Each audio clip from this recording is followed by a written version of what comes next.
Welcome to యూఏటీవీ. తెలంగాణలో party మారిన ఎమ్మెల్యేల అనర్హత పిటిషన్లపై సుప్రీంకోర్టులో విచారణల మీద విచారణలు జరుగుతూనే ఉన్నాయి.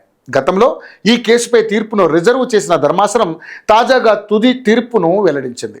అయితే 2023లో తెలంగాణ రాష్ట్రంలో అసెంబ్లీ ఎన్నికలు జరిగాయి. ఆ ఎన్నికల్లో కాంగ్రెస్ పార్టీ గెలిచింది.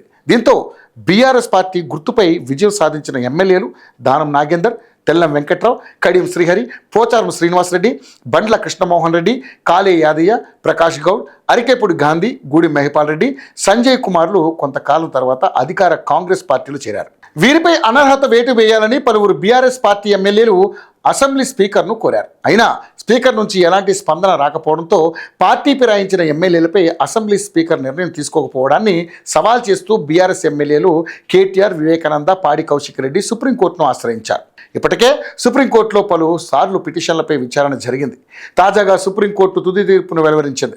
న్యాయస్థానమే అనర్హత వేటు వేయాలన్న బీఆర్ఎస్ విజ్ఞప్తిని తోసిపుచ్చింది. ఆపరేషన్ సక్సెస్, పేషెంట్ డెడ్ అన్న సూత్రం వర్తించకూడదని వ్యాఖ్యానించింది. 3 నెలల్లో తెలంగాణ స్పీకర్ నిర్ణయం తీసుకోవాలని సీజే బీఆర్ గవాయ్ నేతృత్వంలోని ధర్మాసనం ఆదేశాలు జారీ చేసింది.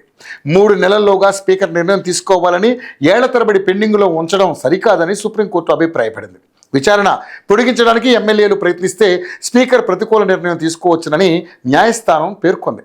అదే సమయంలో తెలంగాణ హైకోర్టు డివిజన్ బెంచ్ తీర్పును సుప్రీంకోర్టు కొట్టేసింది. అయితే ఇక్కడ గమనించాల్సిన విషయం ఏంటంటే, స్పీకర్ అనర్హత వేటు వేయాలని సుప్రీంకోర్టు చెప్పలేదు.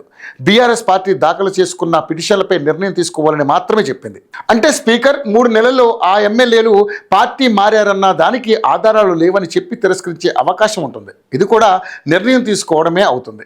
పార్టీ ఫిరాయింపుల నిరోధక చట్టం ప్రకారం స్వచ్ఛందంగా పార్టీ సభ్యత్వాన్ని వదులుకోవడం లేదా విప్ను ధిక్కరించడం ద్వారా అనర్హత వేటు పడుతుంది.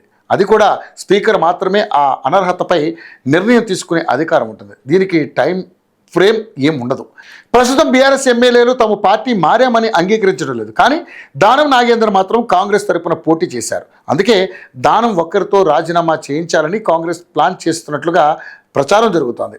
ఈ తీర్పుపై బీఆర్ఎస్ నాయకులు ఏ విధంగా స్పందిస్తారో చూద్దాం మరి.